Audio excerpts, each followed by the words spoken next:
Assalamualaikum warahmatullahi wabarakatuh. Perkenalkan, nama saya Nur Malasari dari kelas 12 MIPA 4. Di sini saya akan menjelaskan atau mempresentasikan tentang pemberontakan DI atau TII.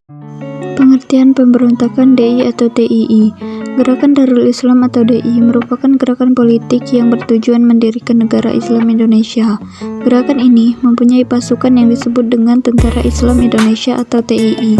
Pemberontakan DI atau TII merupakan salah satu pemberontakan tersulit yang pernah dihadapi Indonesia. Latar belakang pemberontakan DI atau TII. Terjadinya pemberontakan DI atau TII dilandasi ketidakpuasan Kartosoewirjo terhadap kemerdekaan Republik Indonesia.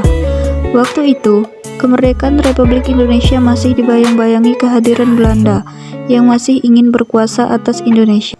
Sejarah singkat pemberontakan DI atau TII.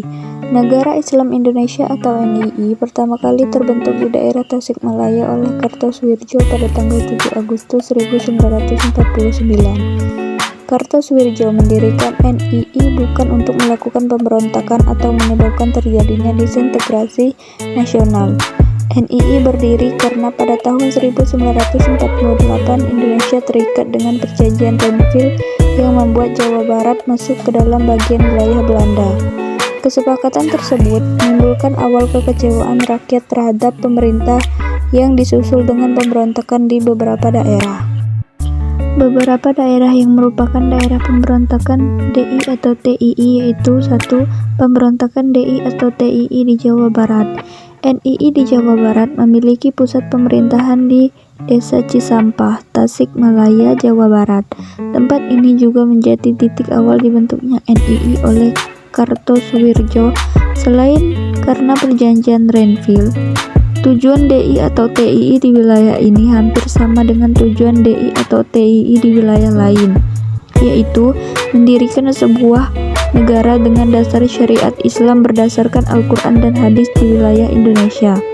Selain itu, tujuan lainnya adalah untuk mengatasi dominasi sistem politik komunis dan ideologi sosialisme yang mulai terlihat dalam pemerintahan Soekarno.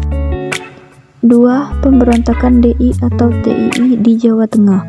Amir Fattah melakukan pemberontakan di wilayah Jawa Tengah. Serupa dengan tujuan Kartosoewirjo, Amir Fattah memiliki tujuan mengatasi pengaruh komunis yang sudah lama menjalar di pemerintah Soekarno dan berinisiatif mendirikan negara Islam. 3. Pemberontakan DI atau TII di Sulawesi Selatan. Pada tahun 1953, Kahar Muzakar menjadi pemimpin pemberontakan DI atau TII di Sulawesi Selatan.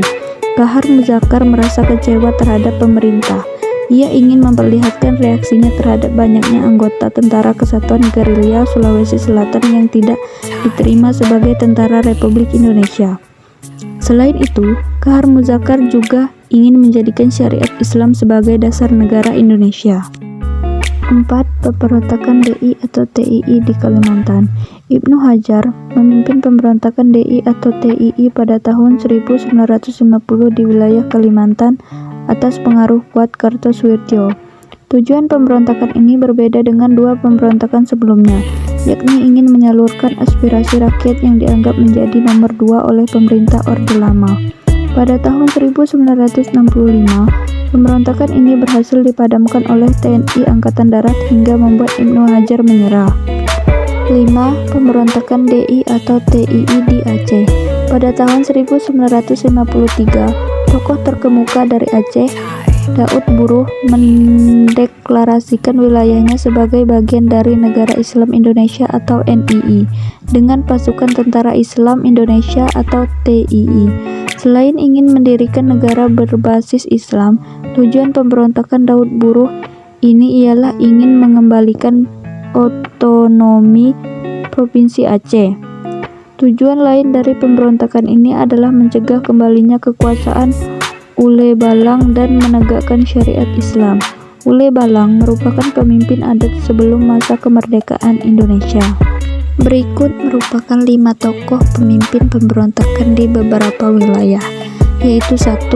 SM Kartosoewirjo, 2. Amir Fattah, 3. Kahar Muzakar, 4. Ibnu Hajar, dan 5. Daud Buruh.